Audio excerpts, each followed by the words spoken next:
So people, today I'm going to talk about Omar Johnson. I was to talk about it from the other day, but I never get the time.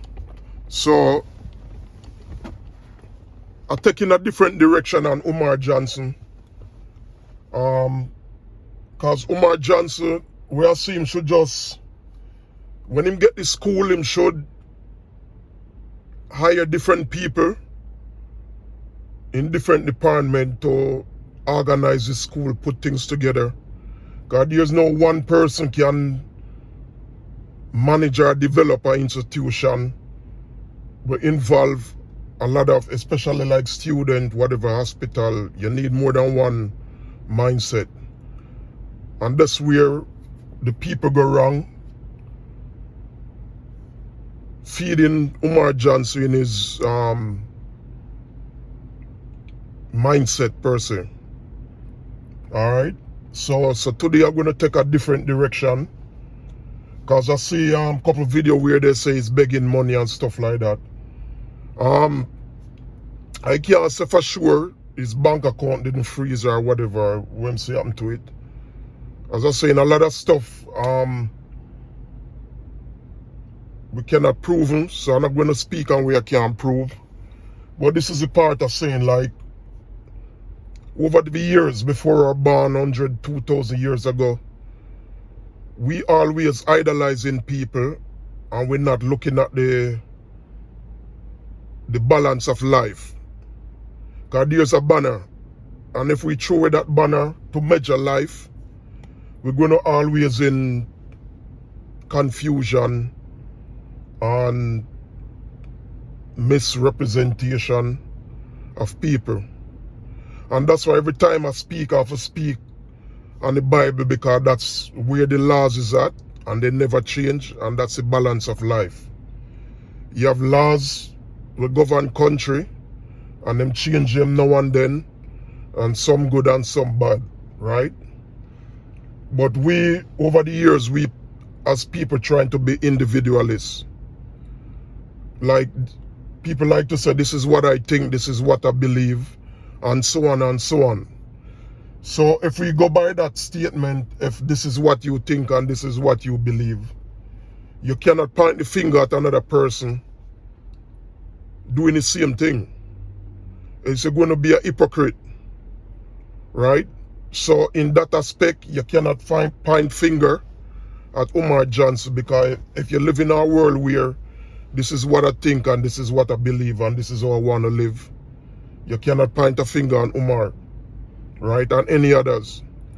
And the thing is, when you're trying to correct people, they say, oh, this is my life, I'm growing, this is what I want to do and whatever. And if somebody break in their car, they call the police.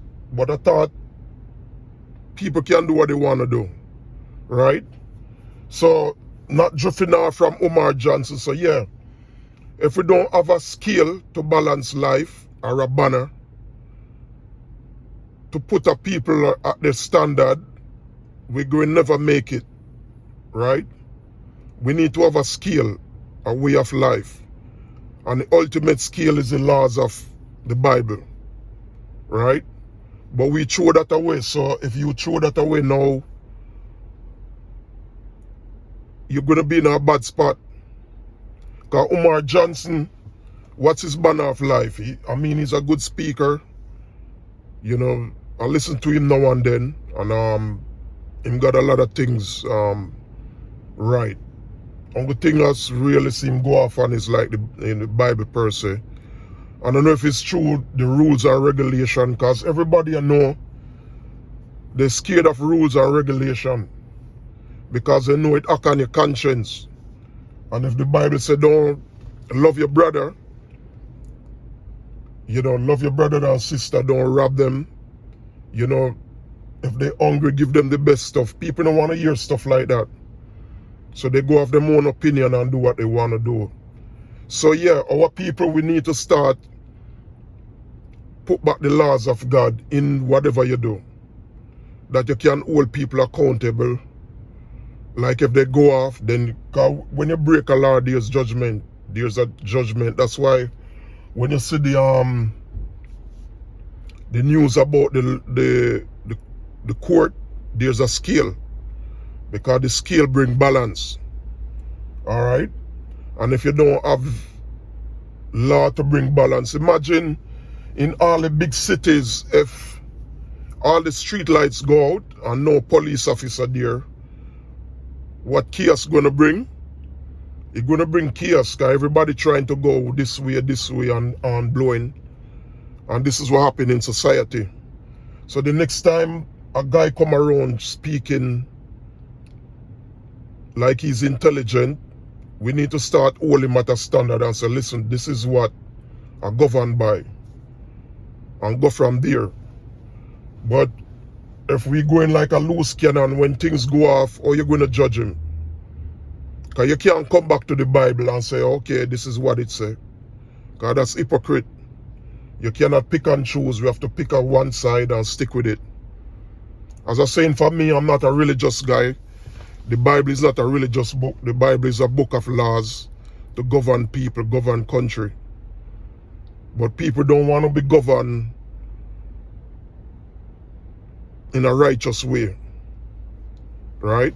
They want to govern by unrighteous ideas of people. And then when you get stuck, you're squealing out. So, as I was saying on Omar Johnson, I've been watching him over the years. I think he's a great speaker. I think him should stick in that lane. When him start the school and get the school, him should get like 4, 5, 6 people to govern, like accountant, maintenance guy, people to recruit teachers, stuff like that. So the accountant would govern the donation and make sure the donation go out in the right aspect. If things to build, the maintenance guy will say, okay, we need this done and get the money. But Omar Johnson as a one person, as what people say, might take the money, finish it. I don't know, as I saying, I can't speak on that side, you know. But at the end of the day, the next time we get a person like that and him come and say he want to uplift the community, we have to have a banner over his head.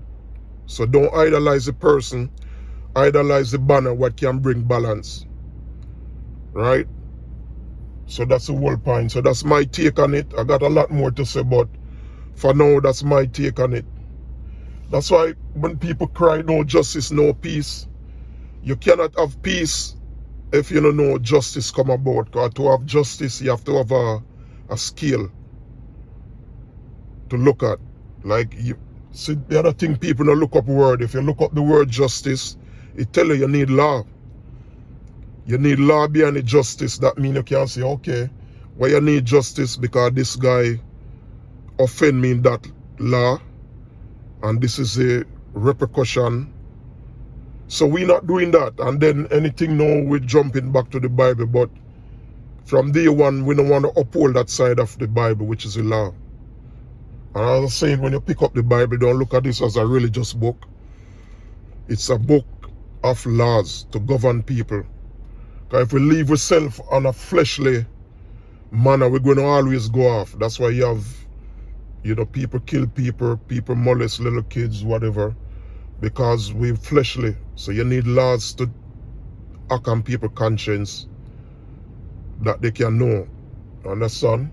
So, yeah, that's my take on it for now. And I'll be back on it another time. All right? Peace out.